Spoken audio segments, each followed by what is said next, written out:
अब मेरा विनम्र अनुरोध माननीय प्रधानमंत्री श्री नरेंद्र मोदी जी से कि आप विशिष्ट जनों की सभा को संबोधित करें एवं हम सभी का मार्गदर्शन करें।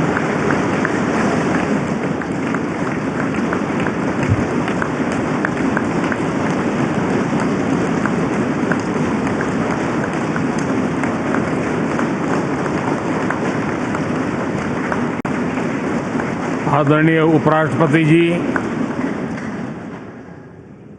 आदरणीय स्पीकर महोदय, मंच पर विराजमान सभी वरिष्ठ महानुभाव और 140 करोड़ देशवासियों के प्रतिनिधि, सभी माननीय सांसदगण, आपको और देशवासियों को गणेश चतुर्थी की अनेक अनेक शुभकामनाएं।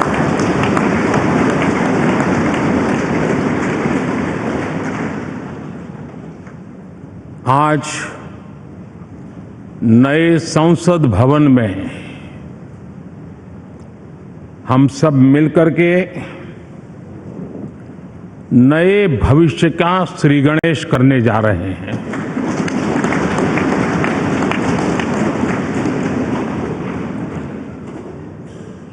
आज हम यहाँ विकसित भारत का संकल्प दोहराना,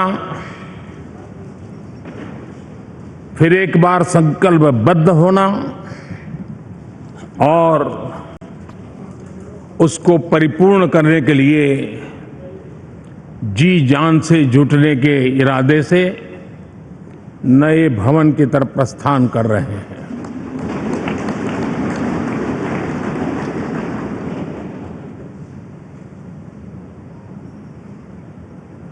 सम्माननीय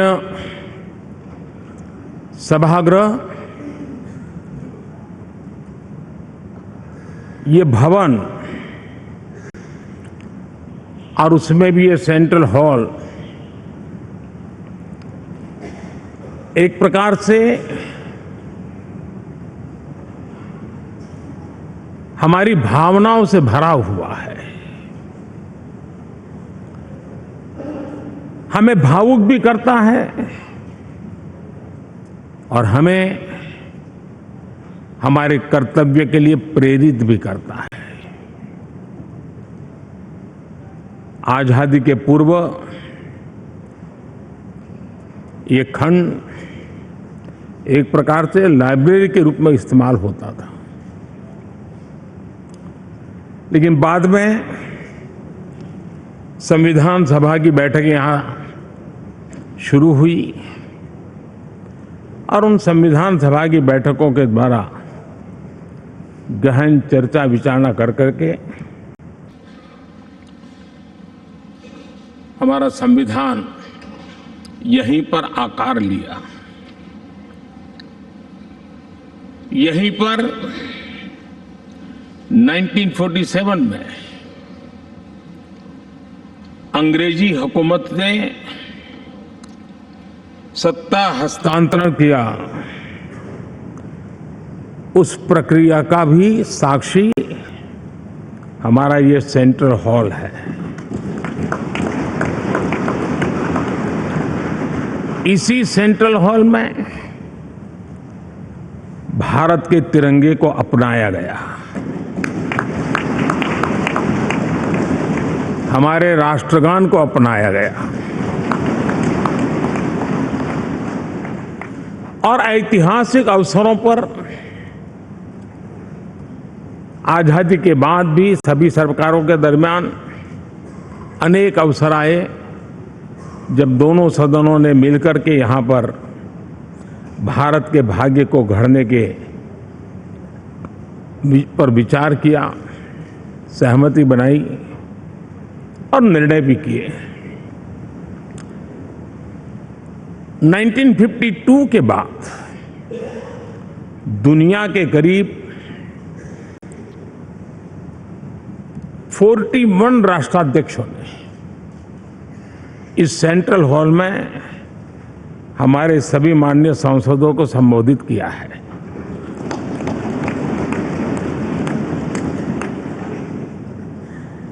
हमारे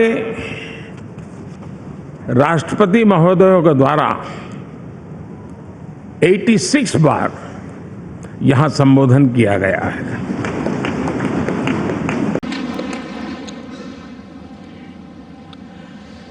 बीते 7 दशकों में जो भी साथी इन जिम्मेवारियों से गुजरे हैं, जिम्मेवारियों को संभाली है, अनेक कानूनों, अनेक संशोधन और अनेक सुधारों का हिस्सा रहे हैं। अभी तक लोकसभा और राज्यसभा ने मिलकर करीब करीब 4000 से अधिक कानून पास किए हैं।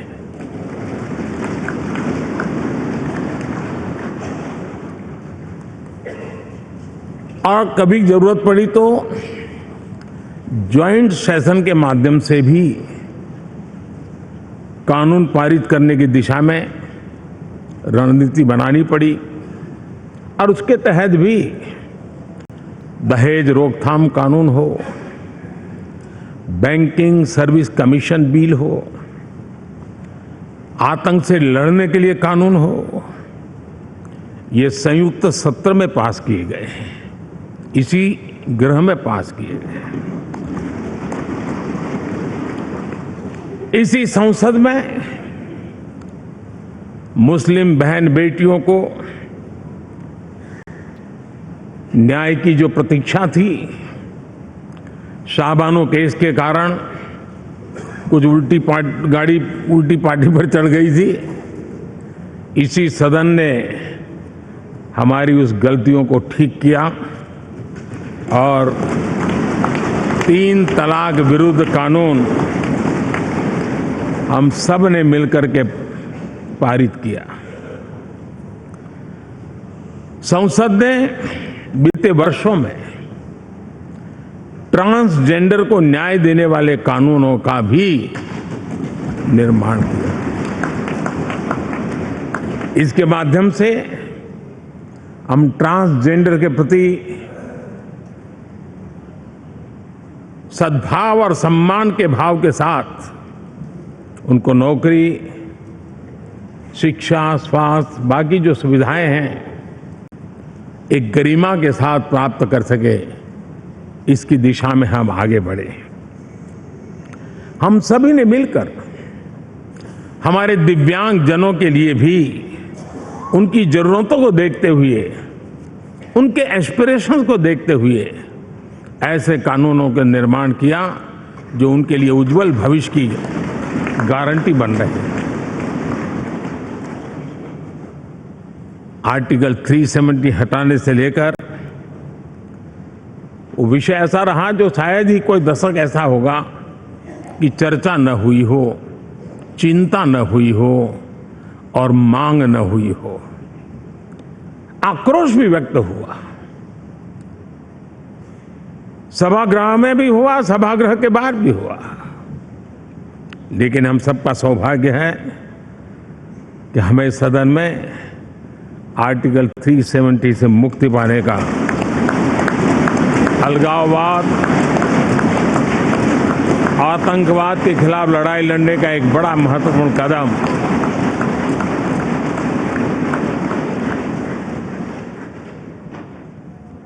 और इस महत्वपूर्ण काम में माननीय सांसदों की, संसद की बहुत बड़ी भूमिका है।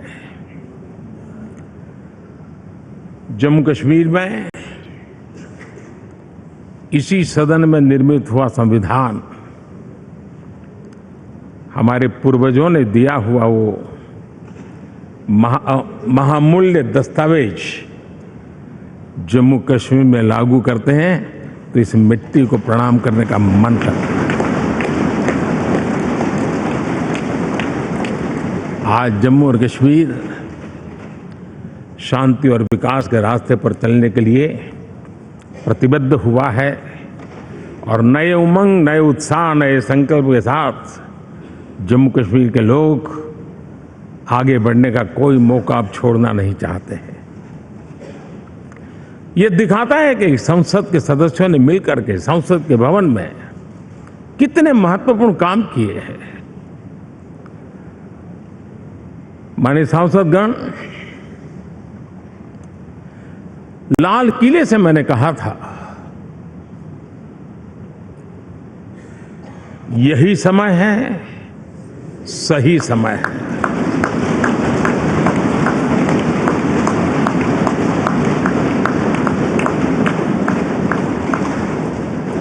एक के बाद एक घटनाओं की तरफ हम नजर करेंगे।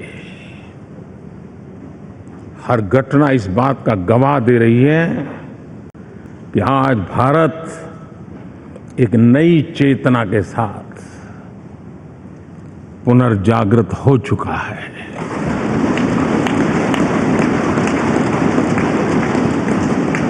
भारत नई ऊर्जा से भर चुका है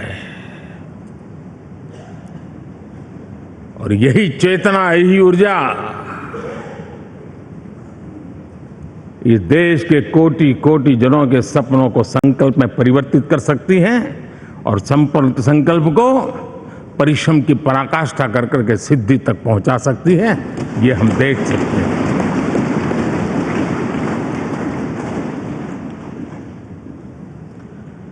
और मेरा विश्वास है, देश जिस दिशा में चल पड़ा है, इच्छित परिणाम अवश्य प्राप्त होंगे।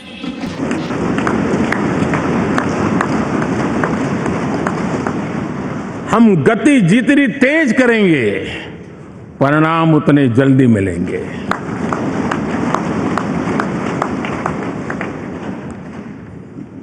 आज भारत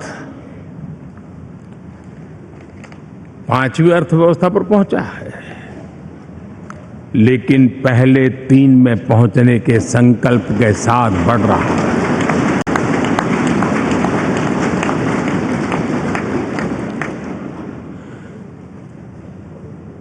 और मैं जिस स्थान पर बैठा हूं, जो जानकारियां प्राप्त होती है, उसके आधार पर विश्व के गणमान्य लोगों से बातचीत करता हूं, उसके आधार पर मैं बड़े विश्वास से कह रहा हूं, हम में से कुछ लोगों की निराशा हो सकती है, लेकिन दुनिया आश्वस्त है कि भारत टॉप 3 में पहुंच के रहेगा।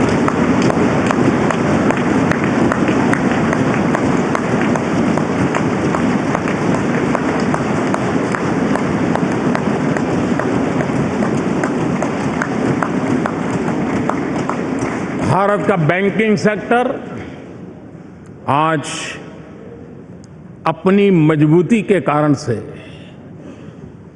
फिर एक बार दुनिया में सकारात्मक चर्चा का केंद्र बना हुआ है।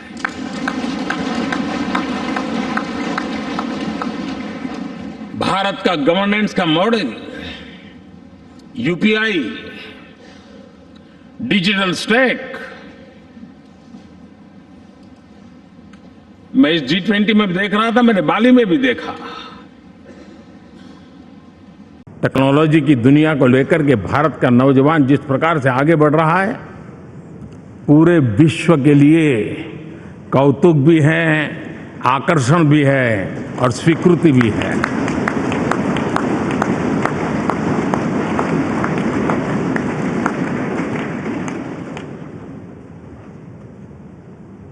हम सब उस ऐसे कालखंड में हैं, मैं कहूंगा हम लोग एक भाग्यवान लोग हैं। ऐसी भाग्यवान समय में हमें कुछ दायित्व निभाने का अवसर आया है और हमारा सबसे बड़ा भाग्य है कि आज इंडियन एस्पिरेशंस उस ऊंचाई पर हैं जो शायद पिछले 1000 साल में नहीं रहे होंगे।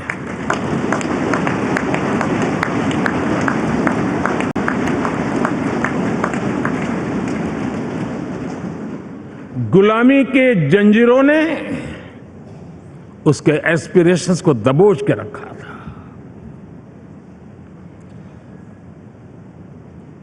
उसकी भावनाओं को तहस नहस कर दिया था। आजाद भारत में अपने सपने संजो रहा था, चुनौतियों से जूझ रहा था, लेकिन मिलकर के आज जहां पहुंचे हैं, अब वहां वो रुकना नहीं चाहता है। वो एस्पिरेशनल सोसाइटी के साथ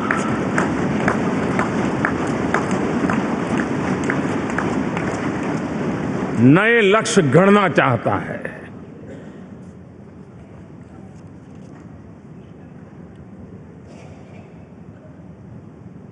जब एस्पिरेशन सोसाइटी सपने संजोते ही हो, संकल्प लेकर के निकल पड़ी हो, तब पुराने कानूनों से मुक्ति पाकर नए कानूनों का निर्माण करके उज्जवल भविष्य के लिए एक मार्ग प्रशस्त करने का दायित्व हम सभी सांसदों का सविशेष होता है। संसद में बनने वाला हर कानून, संसद में होने वाली हर चर्चा, संसद से जाने वाला हर संकेत इंडियन एस्पिरेशन को बढ़ावा देने के लिए ही होना चाहिए। ये हम सबकी भावना भी है, कर्तव्य भी है और एक एक देशवासी की हमसे अपेक्षा भी है।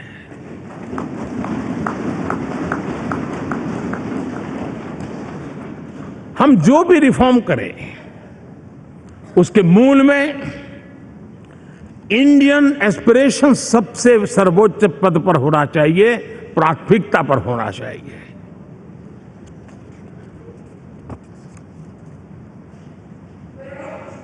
लेकिन मैं बहुत सोच समझ करके कहना चाहता हूं, क्या कभी छोटे कैनवास पर कोई बड़ा चित्र बना सकता है क्या?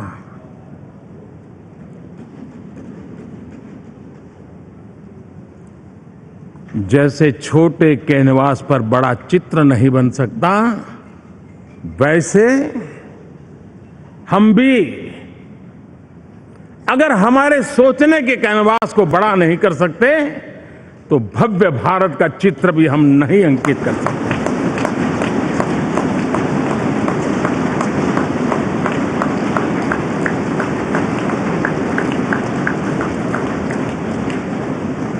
पचहत्तर साल का हमारे पास अनुभव है। हमारे पूर्वजों ने जो कुछ भी रास्ते बनाए, उससे हमने सीखा है। हमारे पास एक बहुत बड़ी विरासत है।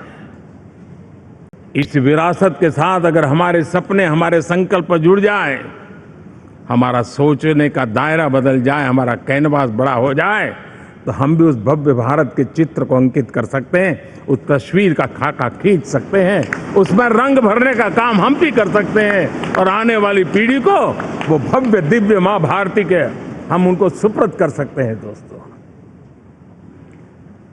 अमृतकाल के 25 वर्षों में भारत को अब बड़े कैनवास पर काम करना ही होगा। अब हमारे लिए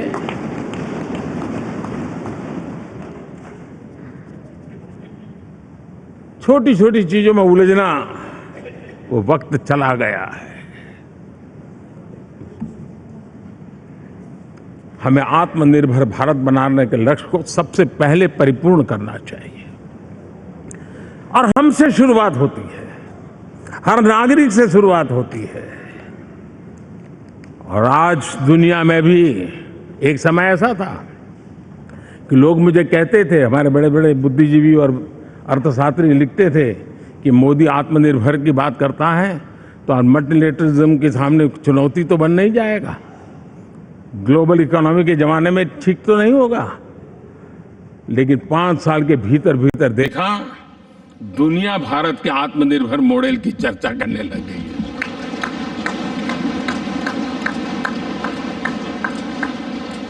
और कौन हिंदुस्तानी नहीं चाहेगा कि डिफेंस सेक्टर में आत्मनिर्भर हो, एनर्जी सेक्टर में हम आत्मनिर्भर हो, एडिबल ऑयल,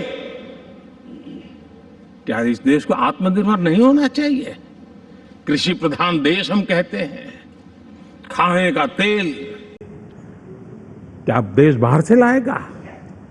बहुत समय की मांग है कि हमें आत्मनिर्भर भारत को संकल्प को पूरा करना, ये हम सबका दायित्व है।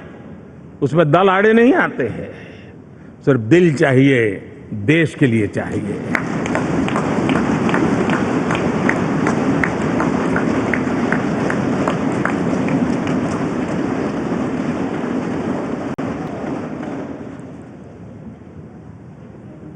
हमें अब मैन्युफैक्चरिंग सेक्टर में दुनिया में सर्वश्रेष्ठ बनने की दिशा में ही कदम रखने होंगे। और मैंने इकबाल लाल किले से कहा था, जीरो डिफेक्ट जीरो इफेक्ट। हमारे प्रोडक्ट में कोई डिफेक्ट ना हो, हमारी प्रक्रिया में पर्यावरण पर कोई इफेक्ट ना हो, ऐसा जीरो डिफेक्ट जीरो इफेक्ट वाला हमें दुनिया के सामने मैन्युफैक्चरिंग क्षेत्र में जाना। हमारे डिजाइनर,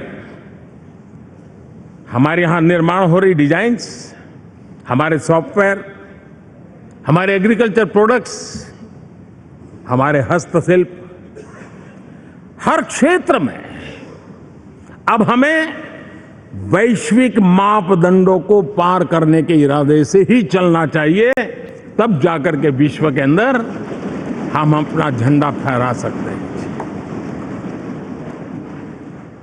मेरे गांव में मेरा सबसे अच्छा माल हो, इतनी बात नहीं चलेगी। मेरे राज्य में मेरा सबसे अच्छा प्रोडक्ट नहीं चलेगा, मेरे देश में मेरा सबसे अच्छा प्रोडक्ट नहीं चलेगा, दुनिया में मेरा प्रोडक्ट सबसे अच्छा होगा, ये भाव हमें पैदा होगा।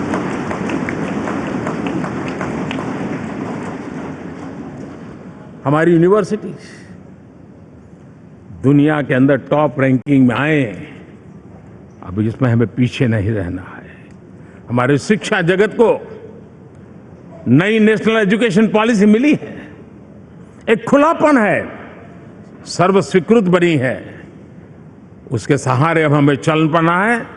और दुनिया के टॉप मोस्ट यूनिवर्सिटीज में अभी जब G20 में विश्व के मेहमान आए तो मैंने नालंदा की एक तस्वीर रखी थी वहां, और जब मैं दुनिया को कहता था 1500 साल पहले मेरे देश में दुनिया की उत्तम से उत्तम यूनिवर्सिटी हुआ करती थी, तो उन सुनते ही रह जाते थे। लेकिन हमें उसे प्रेरणा लेनी है, पर प्राप्त तो अभी करके रहना है, ये हमारा संकल्प होना है। आज हमारे देश का नौजवान खेल जगत के अंदर दुनिया में हमारी पहचान बना रहा है।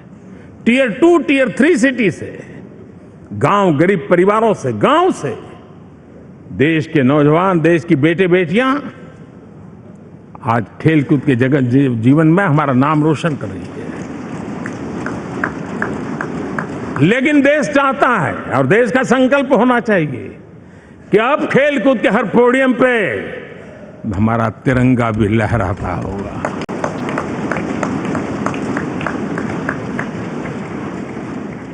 हमें अब पूरा हमारा दिमाग क्वालिटी पर फोकस करना ही होगा, ताकि हम विश्व की आशा अपेक्षाओं के अनुकूल और भारत के सामान्य मानव के जीवन में भी क्वालिटी ऑफ लाइफ के प्रति जो एस्पिरेशन बढ़ा है, उसको हम एड्रेस कर पाए। और जैसे मैंने कहा कि हम भाग्यवान हैं कि हम उस समय काम कर रहे हैं जब समाज अपने आप एक एस्पिरेशनल सोसाइटी है। हमारा और भी एक भाग्य है कि हम उस समय हैं जब हिंदुस्तान युवा देश है। हम दुनिया में सबसे ज्यादा जन आबादी वाला तो देश बने ही हैं, लेकिन सबसे बड़ी आबादी, उसमें भी सबसे युवा, ये पहली बार हुआ है।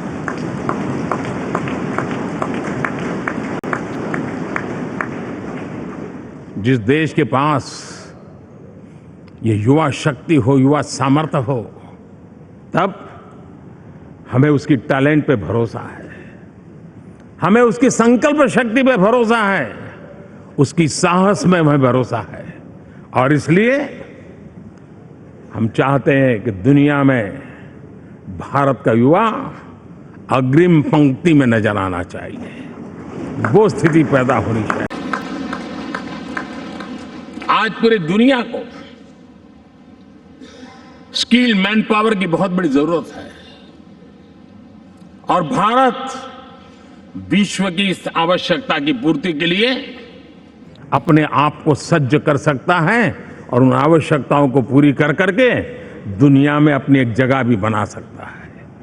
और इसलिए विश्व में उनकी आवश्यकता के लिए किस प्रकार के मैन पावर की जरूरत है, किस प्रकार के उनको ह्यूमन रिसोर्स की जरूरत है, उस स्किल मैपिंग का काम भी चल रहा है और उस स्किल मैपिंग के अनुसार भारत के अंदर स्किल डेवलपमेंट की तरफ हम बल दे रहे हैं। और जितना ज्यादा हम स्किल डेवलपमेंट पर बल देंगे, भारत के नौजवानों का सामर्थ्य विश्व में अपना डंका बजाने में कोई कमी नहीं रखेगा। और हिंदुस्तानी जहां गया है उसने अच्छाई की छाप छोड़ी है, कुछ कर गुजरने की छाप छोड़ी है। ये सामर्थ्य हमारे अंदर पहले से पड़ा हुआ है और हमारे पहले जो लोग गए हैं उन्होंने इससे छवि भी बना के रखी हुई है। आपने देखा होगा पिछले दिनों करीब 150 नर्सिंग कॉलेज एक साथ खोलने का निर्णय किया। पूरे दुनिया में बहुत बड़ी रिक्वायरमेंट है नर्सिंग की। हमारी बहन, हमारी बेटियां, हमारे बेटे उस क्षेत्र में दुनिया में पहुंच सकते हैं, आसानी से पहुंच सकते हैं। पूरे विश्व की जरूरत है और ये तो मानवता का काम है जिसमें हम पीछे नहीं रहेंगे। आज मेडिकल कॉलेजेस का इतना व्यापक रूप से निर्माण देश की आवश्यकता तो पूरी करनी ही करनी है, दुनिया की आवश्यकताओं में भी योगदान दे सकते हैं।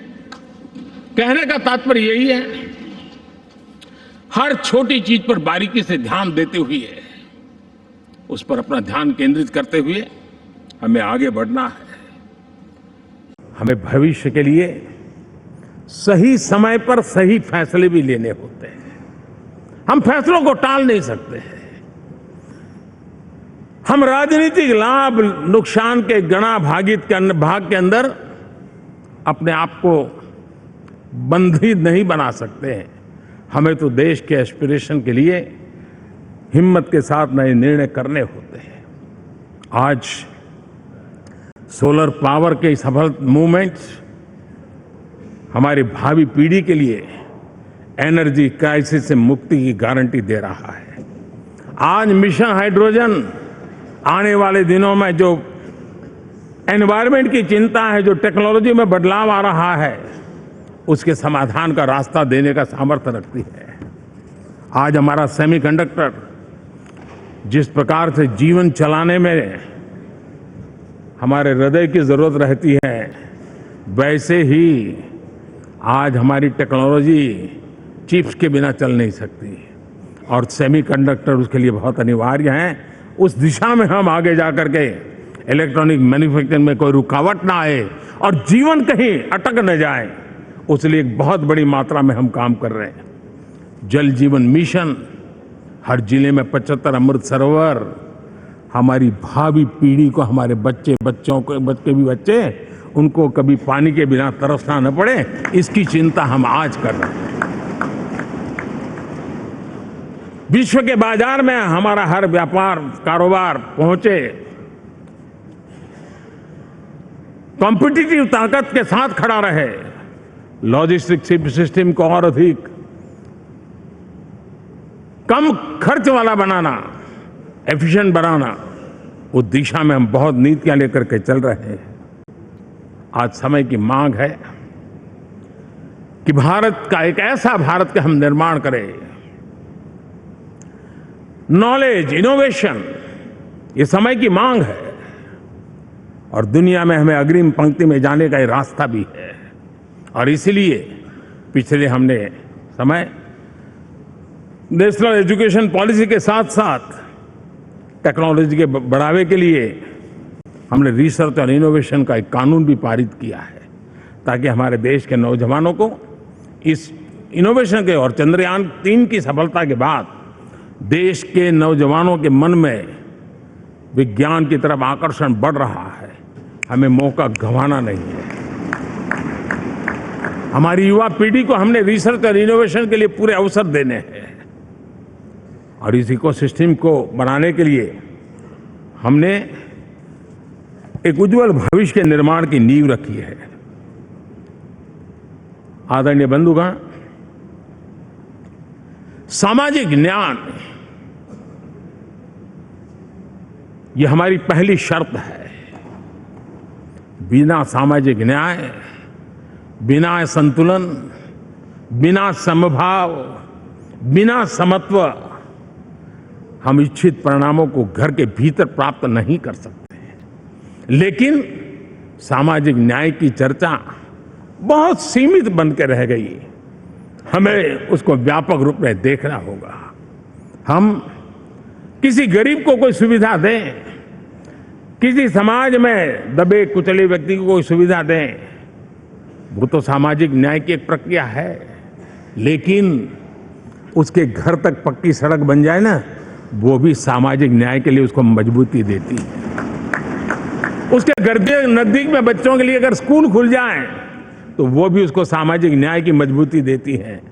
उसको बिना खर्च अगर आरोग्य में समय की जरूरत पड़े वो मिले, तब जाकर के सामाजिक न्याय की मजबूती मिलती है। और इसलिए जिस प्रकार से समाज व्यवस्था में सामाजिक न्याय जरूरत है, वैसा ही राष्ट्र व्यवस्था में सामाजिक न्याय की आवश्यकता है। अब देश का कोई हिस्सा पीछे रह जाए, अविकसित रह जाए, ये भी दुर्भाग्य से देश का पूर्वी इलाका, भारत का पूर्वी भाग जो समृद्धि से भरा हुआ है, लेकिन वहां के नौजवानों को रोजगार के लिए दूसरे इलाके में जाना पड़ रहा है। ये स्थिति हमें बदलनी है। हमारे देश के उस पूर्वी भाव को, इलाका को समृद्ध बना करके सामाजिक न्याय की मजबूती भी हमने देनी है। असंतुलित विकास, शरीर कितना भी स्वस्थ क्यों न हो, लेकिन एक उंगली को भी अगर लकवा मार गया है तो शरीर स्वस्थ नहीं माना जाता है। भारत कितना ही समृद्ध हो, लेकिन कोई अंग उसका दुर्बल रह जाए तो भारत समृद्धि में पीछे है, मानना पड़ेगा। और इसलिए हम सर्वांगीण विकास के पक्ष में, सामाजिक न्याय की उस ऊंचाई को प्राप्त करने के पक्ष में, दिशा में हमें आगे बढ़ना है। चाहे पूर्वी भारत हो, चाहे नॉर्थ ईस्ट हो, हमें उन चीजों को प्राप्त करना। और इसीलिए जो रणनीति कितनी सफल हुई है, 100 एस्पिरेशनल डिस्ट्रिक्ट पर विशेष काम किया, नौजवान अफसरों को लगाया गया, एक स्ट्रेटेजी बनाई गई। आज दुनिया उस मॉडल की चर्चा कर रही है और आज 100 डिस्ट्रिक्ट देश के कोने कोने में जो पीछे माने जाते थे, उसको बोझ मान लिया गया था। आज स्थिति ये बनी है कि 100 डिस्ट्रिक्ट अपने अपने राज्य में लीड कर रहे हैं, राज्य की एवरेज से भी ऊपर जा रहे हैं। और इस सफलता को देख करके, सामाजिक न्याय की इस भावना को मजबूत करते हुए 100 डिस्ट्रिक्ट में से आगे बढ़ करके अब जमीनी स्तर पर ले जाने के लिए 500 ब्लॉक तक उनको एस्पिरेशनल डिस्ट्रिक्ट ब्लॉक के नाते आइडेंटिफाई करके उसको मजबूती करने देने का काम चल रहा है। और मुझे विश्वास है ये एस्पिरेशनल ब्लॉक्स हैं, वो एक विकास का नया मॉडल बनने वाले हैं। वो एक प्रकार से देश के विकास के एक नए ऊर्जा केंद्र बनने की संभावना रखते हैं और उस दिशा में भी हम आगे बढ़ रहे हैं। माननीय सांसदगण, आज विश्व की नजर भारत पर है। शीत युद्ध के समय हमारी पहचान गुटनिरपेक्ष देश के रूप में रही। उस समय की जो जरूरत थी, उसके जो लाभ होने थे, उस समय से हम गुजरे हैं।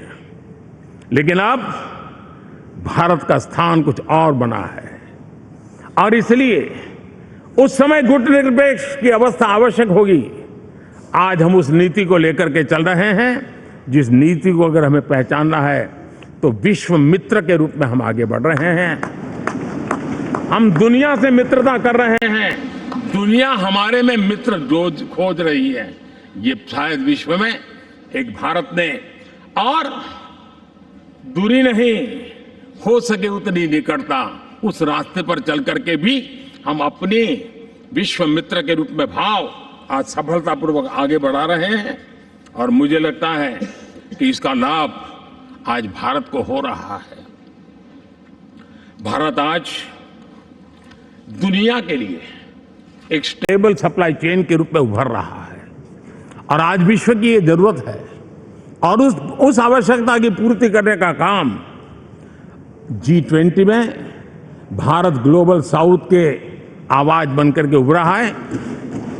ये बीज G20 समिट में जो बीज बोया गया है, मेरे देशवासी आने वाले समय देखेंगे कि वो ऐसा वटवृक्ष बनने वाला है, ऐसा वटवृक्ष बनने वाला है, विश्वास का ऐसा वटवृक्ष बनने वाला है जिसकी साया में आने वाली पीढ़ियां सदियों तक एक गर्व के साथ अपना सीना तान करके खड़ी रहेगी।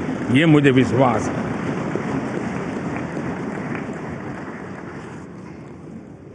इस G20 में एक बहुत बड़ा काम हमने किया है, बायोफ्यूल अलायंस का। हम विश्व के नेतृत्व करते रहे, दिशा दे रहे हैं और विश्व को बायोफ्यूल अलायंस में दुनिया के सभी देश देखते ही देखते उसकी सदस्यता ले रहे थे और एक बहुत बड़ा आंदोलन खड़ा होने जा रहा है और जिसका नेतृत्व ये हमारा भारत कर रहा है। छोटे छोटे महाद्वीप, उनके साथ भी आर्थिक कॉरिडोर बनाने की दिशा में हमने बड़ी मजबूती के साथ कदम उठाए हैं। आदरणीय बंधुगण, आदरणीय उपराष्ट्रपति जी, आदरणीय स्पीकर महोदय, आज हम यहां से विदाई लेकर के नए भवन में जा रहे हैं, संसद के नए भवन में बैठने वाले हैं और ये शुभ है, गणेश चतुर्थी के दिन बैठ रहे हैं।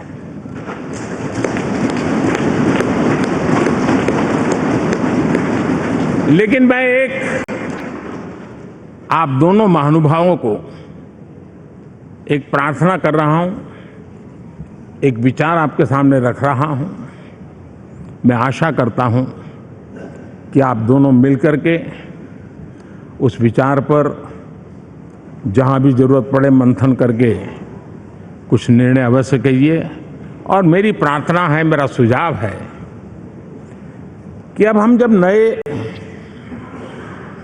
सदन में जा रहे हैं तब इसकी गरिमा कभी भी कम नहीं होनी चाहिए।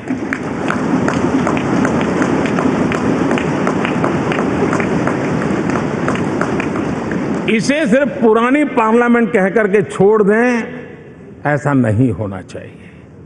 और इसलिए मेरी प्रार्थना है कि भविष्य में अगर आप सहमति दे दोनों महानुभाव, तो इसको संविधान सदन के रूप में जाना जाए।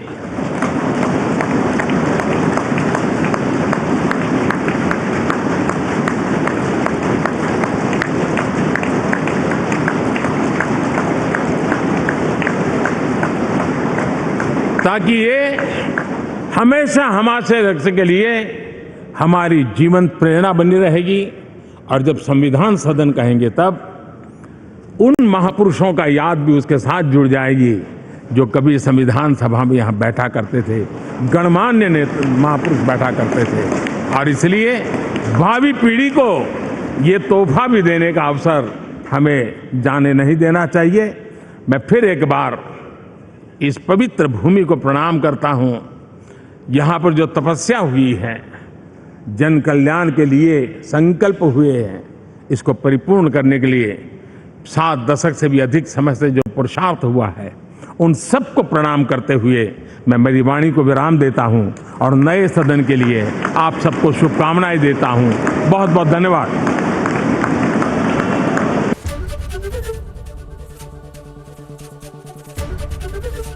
एबीपी गंगा, खबर आपकी, जुबान आपकी।